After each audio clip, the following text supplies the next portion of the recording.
Olá, sejam todos bem-vindos. Eu sou Leonardo Hilário, responsável pelo programa Anjos, aqui da PUC Anjos. E hoje a gente vai entrevistar o nosso conselheiro anjo, Alexandre Vaklavovski, mais conhecido como Vakla.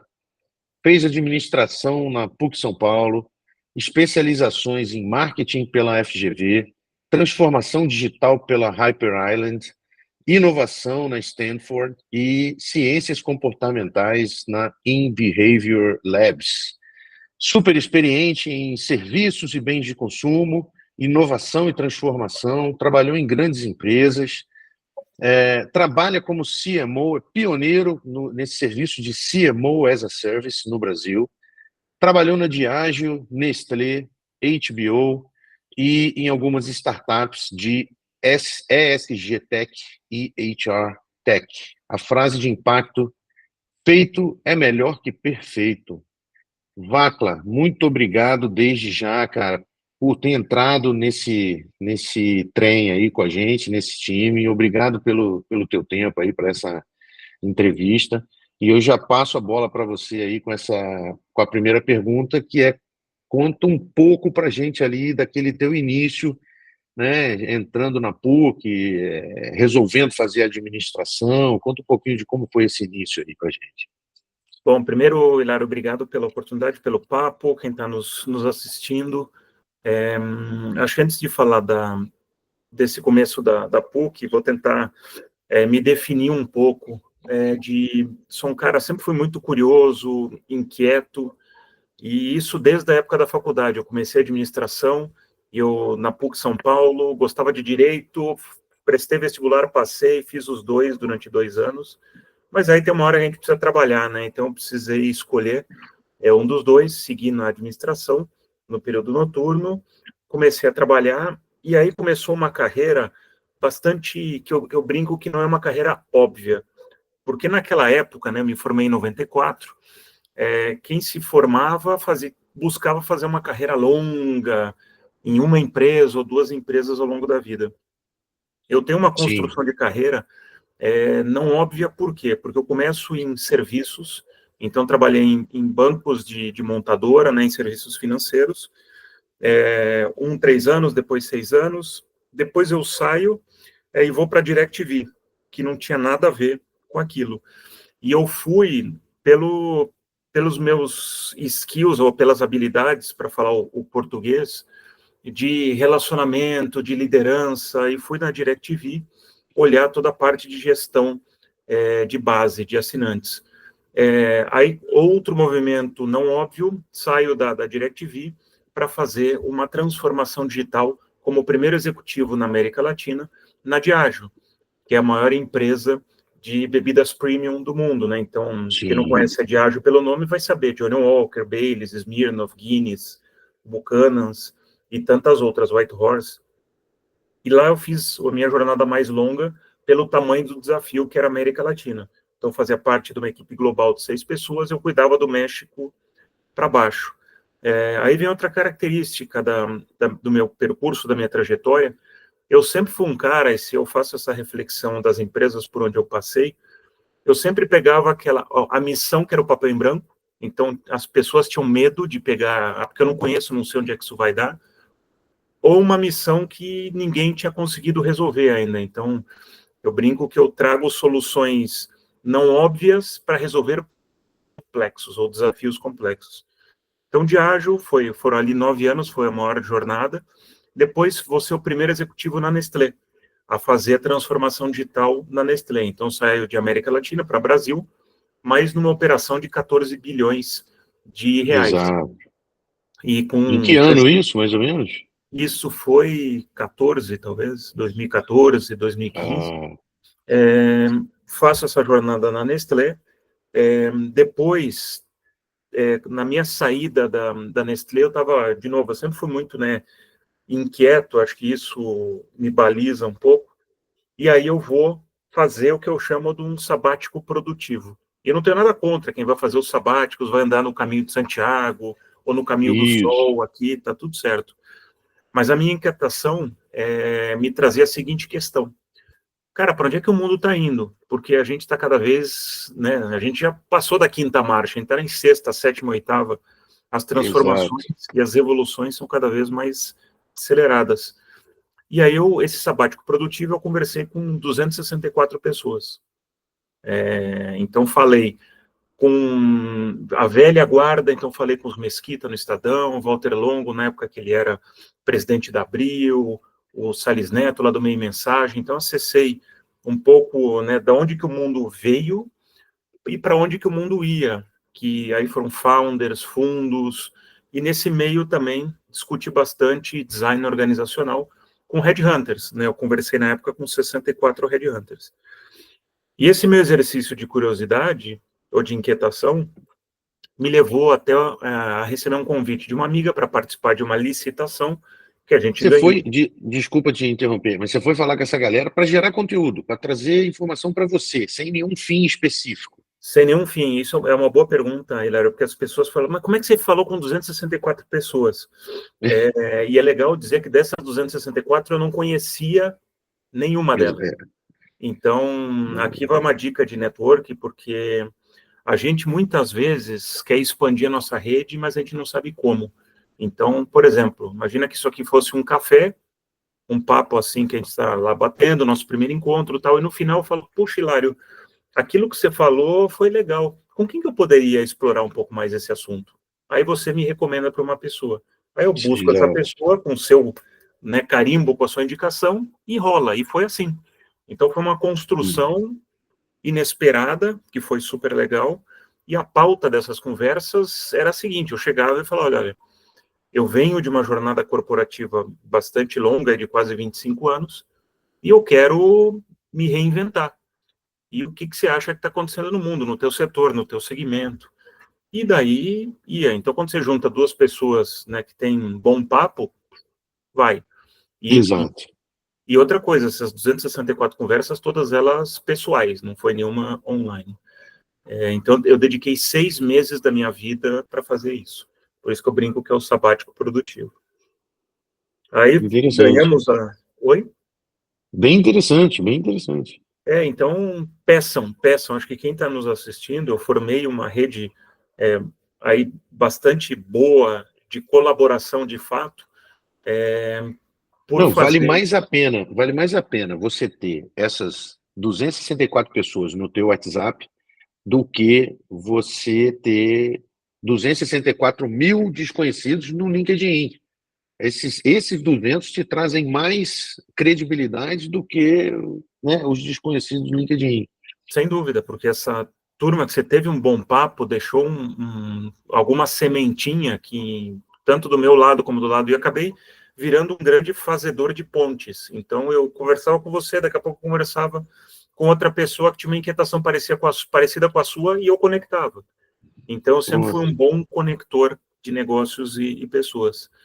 E aí, quando você forma essa rede, porque aí vem, a gente fala muito da palavrinha colaboração, mas dentro de uma empresa, a gente faz uma colaboração política, muito parecida com o Congresso Nacional, porque Sim. o que eu vou trocar com o Hilário, o que eu preciso dele, o que ele precisa de mim. É uma transação. Quando você expande a sua rede, você faz uma colaboração ativa, solta.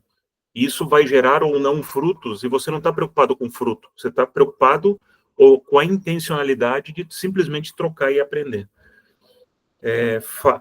Faço todo o plano a gente ganhou a licitação, fiz todo o plano de marketing e comunicação para a Secretaria de Turismo da Bahia, então tive imagina, no mundo corporativo, quando que eu imaginaria que eu trabalharia para governo durante um período?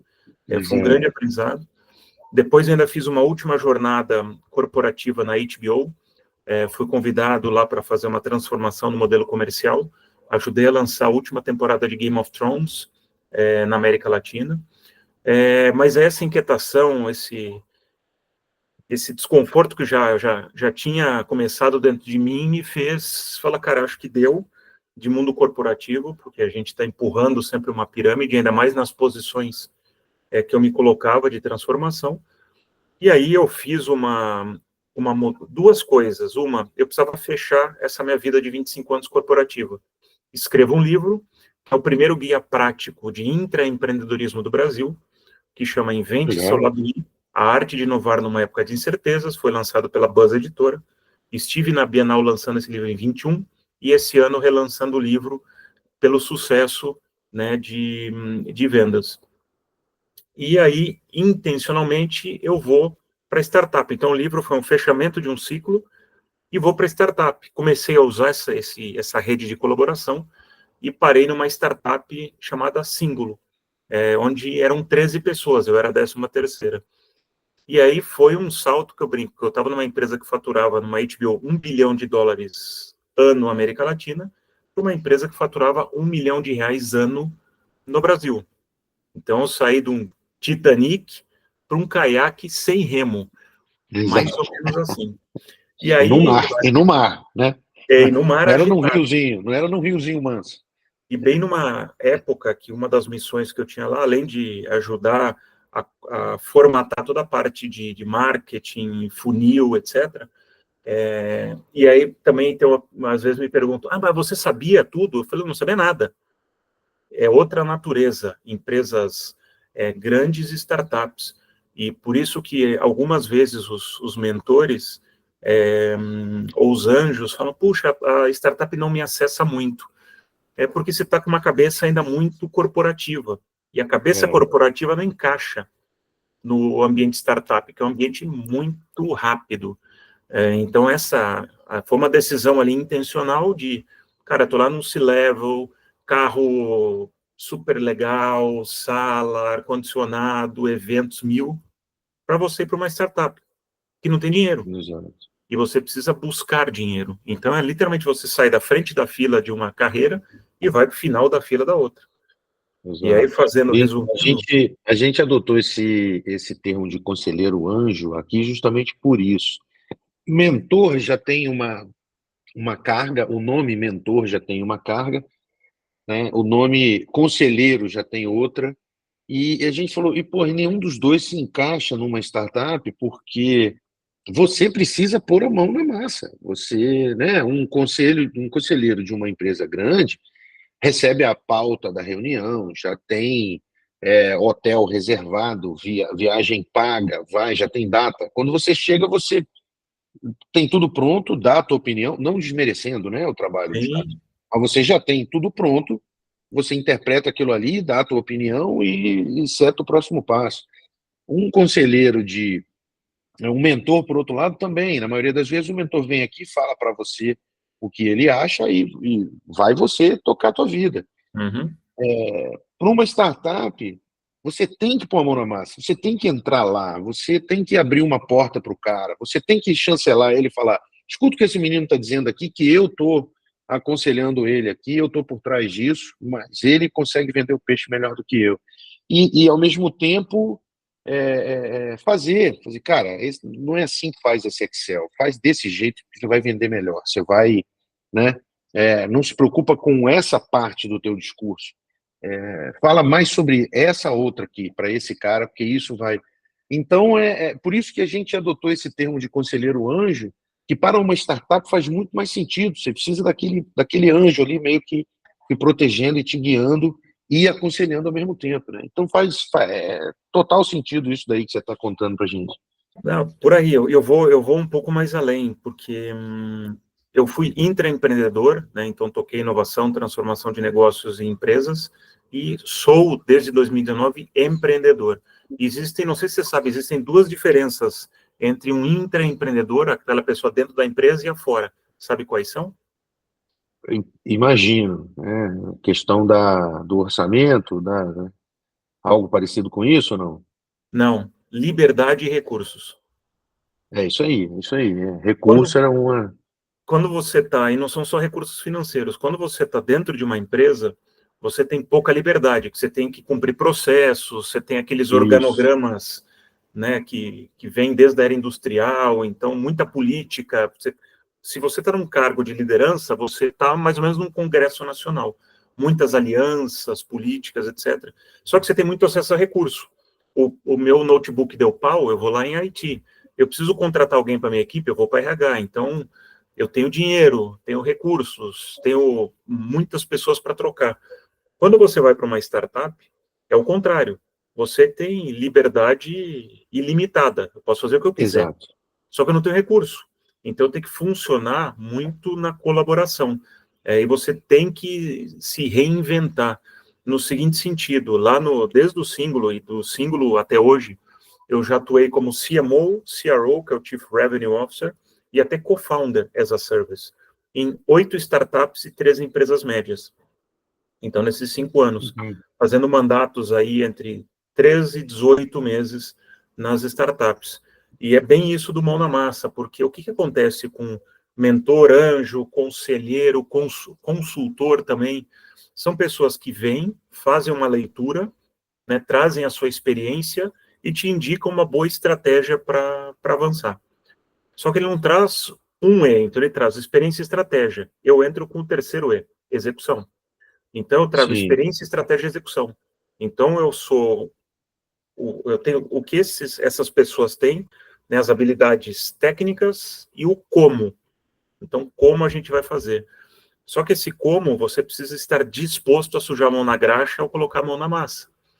E deixa eu te fazer uma pergunta, então, que eu acho isso bem interessante também, e eu já vi isso acontecer. Quer dizer, não sei se é uma pergunta ou vou trazer uma proposta de discussão aqui. O conselheiro, quando você vai mentorar ou dar um aconselhamento, ou ser conselheiro de uma startup, eu costumo dizer que o conselheiro tem o conselho que ele está dando como se fosse um filho, né? Tipo, não fale mal do meu filho, escute o que eu estou te dizendo, acredite e faça desse jeito. Eu estou dizendo para você que vai dar certo.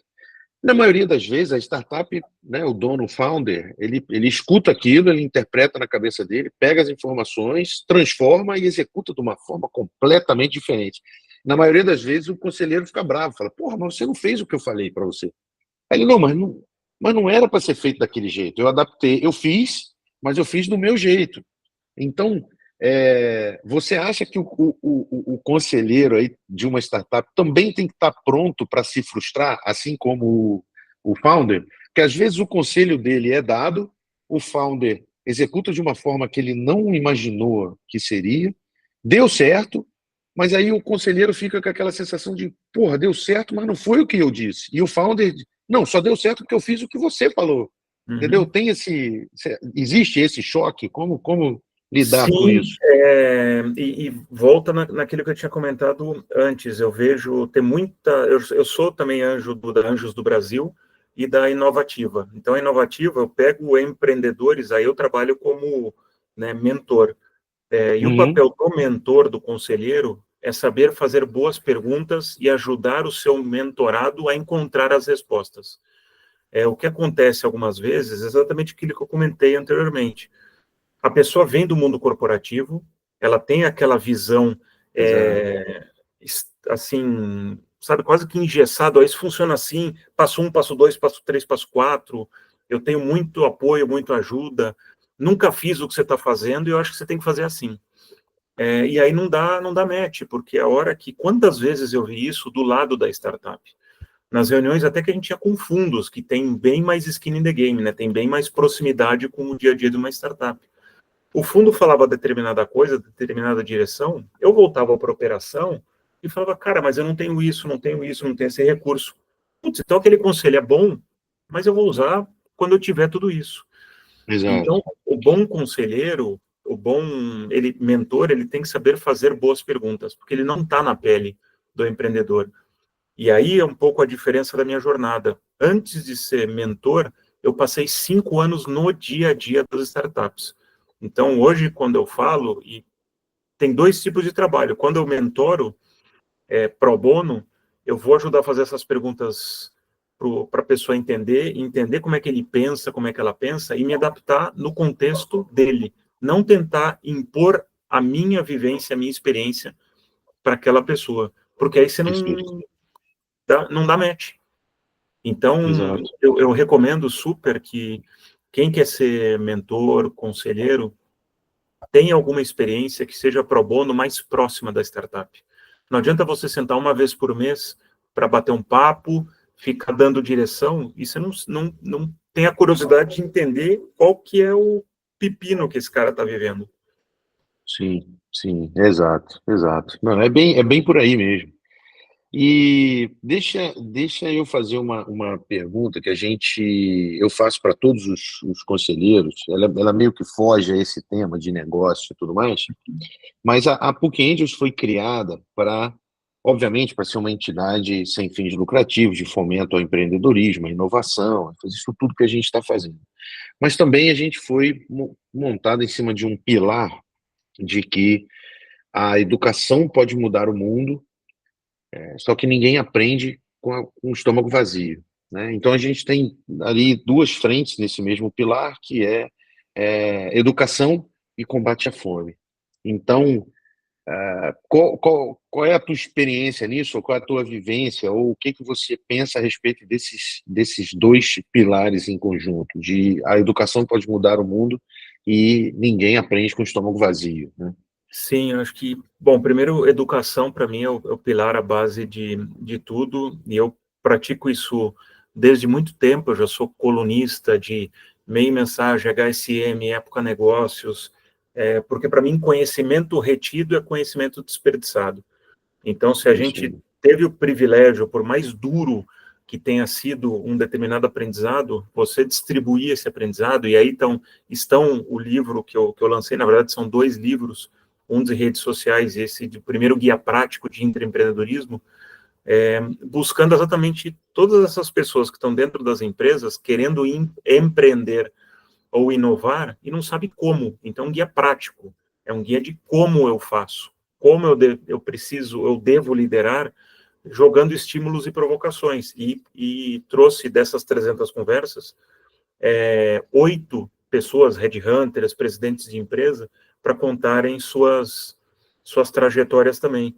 Então, o que a gente pode fazer, e acho que a gente chega, pelo menos eu cheguei numa fase da minha jornada que, para mim, o legado de conseguir distribuir aquilo que eu aprendi, e talvez eu fale meia hora com você, você vai aproveitar uma palavra, já valeu. Exato, Então, acho que quando a exato. gente colabora de uma forma assim solta, se a pessoa pegou uma palavra, um exemplo, um conceito, já valeu. E com relação à fome, para mim tá ligado, porque se você tem boa educação, você acessa melhores oportunidades, né, e você tem uma melhor distribuição de renda e valor. Fantástico, fantástico. É isso aí, é isso aí. E voltando ao tema agora, você contou, porra, você deu vários exemplos já aí, já esmiuçou a sua carreira. Tem algum projeto em específico, alguma empresa que você tenha trabalhado que você não falou ainda, que você queira comentar? Algo que te marcou assim, que você queira trazer como um case pra gente? Puxa, acho que tem tanta Porque você já coisa. falou tanta coisa legal, você já lançou livro, você já trabalhou com transformação digital, se não tem, não tem problema. Se você já falou de tudo, tá Não, tem, tranquilo. acho que uma das coisas, porque eu vou aproveitar essa tua pergunta, porque hoje, nesse mundo a gente saiu do mundo, né, eu sou geração X, de um mundo de muita escassez, onde o teu oráculo era o professor, era a enciclopédia, e É hoje a gente isso. está num mundo de extrema abundância. Então, qual que é a dificuldade hoje? É você entender e saber o que é bom. Porque tá cheio de gente aí que eu brinco que são os empreendedores de palco, tem gente dando curso de vendas que nunca vendeu, mas Ixi, ensina os outros. Então, é muito importante, eu acho que para quem chegou até aqui nessa conversa, buscar lugares com credibilidade para se abastecer. E, junto com o livro, eu acabei criando um podcast que chama O Lado I, né, o lado dos inquietos, insatisfeitos, inconformados, intraempreendedores e inovadores. E o Lado I, ele conta grandes histórias de transformações de pessoas e negócios. E o Lado I, ele já está na sua 6ª temporada, já tem 70 episódios gravados, verdadeiras mentorias. Está no YouTube, plataformas de áudio, legal. está bastante bem distribuído por aí. Então, o livro, mas eu me abasteço hoje muito no Lado I, porque eu chamo pessoas incríveis naquilo que elas falam. Então, por exemplo, a gente está falando muito de um tema geracional. Eu fiz lá um episódio que é o MMA de gerações. Então, eu trouxe, eu geração X, trouxe um Millennial, geração Y, e trouxe um geração Z. E a gente começou a falar, tirava um tema assim, família, o que é família para cada um? Carreira, o que é carreira? O que é sucesso? Porque é muito comum hoje no mundo que a gente vive, nessa abundância de informações, a gente lê a manchete, se encastela numa posição, Exato. em vez de ir perguntar. Então, a minha provocação que eu tomei para mim, que eu gosto de fazer para as pessoas, é busque fontes bacanas e que tenham um fundamento para falar, para você se abastecer.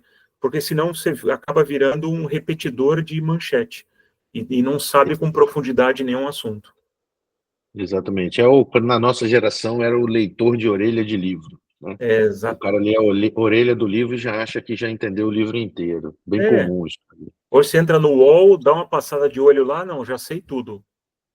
Eu só quero saber o que está acontecendo, quais os temas que estão falando. Pronto, já tenho minha opinião formada. E já indo mais para o final aqui desse bate-papo, infelizmente, eu queria ficar umas 2 horas aqui conversando.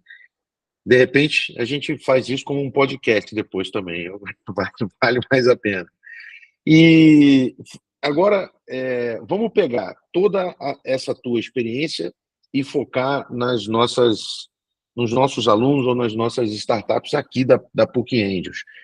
Em que ponto você ajuda? Onde que você vai usar esse teu conhecimento para ajudar essas startups e esses alunos especificamente? Bom, por isso até que eu acabei distribuindo algumas horas da semana entre PUC Angels, Anjos do Brasil e Inovativa. Inovativa, e aqui não, é só para citar mercado, que eu acho que é Claro, importante. Ela claro. trabalha muito com eu-empreendedores ou eu-empreendedoras. Então, aquela pessoa que quer tirar a ideia do Sim, papel. Então, ali eu abasteço essas pessoas de como é que você se prepara para fazer uma jornada de empreendedorismo. E eu não falo de outras pessoas, eu falo da minha própria, que eu tive uma vida de executivo, C-level, depois eu caí para empreender, e há 5 anos eu estou empreendendo.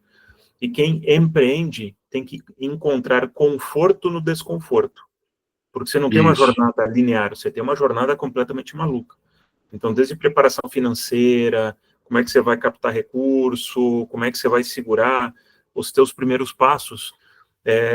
E com a Sênior 4560, que é a aceleradora que eu criei, que não é uma aceleradora de dinheiro, mas uma aceleradora com capital intelectual e mão na massa, eu ajudo startups aí no pré-seed a buscar o seu primeiro cheque, ou depois no pós-seed a usar o seu primeiro dinheiro, porque você tem que, na hora do pré-seed, você tem que trabalhar no use of proceeds, que você tem que chegar num fundo e falar, olha, eu preciso de tanto, porque meu valuation é esse, e eu vou usar esse dinheiro assim, assim, assim, assim. Então, tem que, Isso.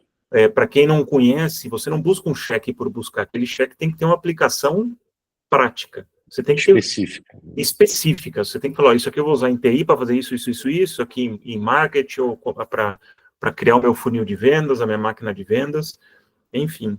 Depois que você recebe o cheque, você tem que ter acompanhamento, porque não são poucas startups que receberam o cheque, esqueceram o use of proceeds e começa a torrar muito dinheiro. Então, eu ajudo nessa governança, gestão também. Boa. Legal. E no pré-série A, que é quando você já tem que ter um olhar um pouco mais de eficiência, menos teste AB e mais o que eu estou aprendendo com dados, o que isso está me trazendo, antecipando, criando aí as áreas de atendimento a cliente e tudo mais. Então, aí está o meu sweet spot. Fantástico, fantástico. Cara, olha, eu te agradeço mais uma vez, muito obrigado aí pelo tempo para essa entrevista. Aprendi bastante aqui, posso dizer que hoje você já tem, né? A nossa geração fala de uma palavra por dia. Se você aprender uma palavra por dia, você já está bem. Então, essa foi Uhum. a palavra do dia para mim aqui. Aprendi bastante com esse nosso papo. Então, quero te agradecer bastante por esse tempo aqui. Agradecer por entrar nessa jornada com a gente aqui na PUC Angels também. E te deixo mais um minuto aí de um recado final para a nossa audiência. Legal, acho que 2 recados. Me coloco à disposição, quem quiser conversar, bater um papo, conectar no meu LinkedIn, só me procurar lá. Se você geralmente joga Vacla, W-A-C-L-A, no LinkedIn eu já devo aparecer, Alexandre Vacla. E convidar todo mundo também, se quiser se abastecer de pessoas com uma curadoria bastante cuidadosa de conversas, só vem para o lado I quem é realmente referência naquele seu tema, e as conversas são aquelas conversas de bar, sem filtros, bastante vulneráveis. Não é um podcast jornalístico, é um podcast de curiosidade, de inquietações sobre o que está acontecendo no mundo. Então, todos convidados aí a assistir e fico à disposição. Pô, muito obrigado, cara. Foi um prazer enorme e até breve. Um grande abraço. Obrigado, Tchau, gente. tchau.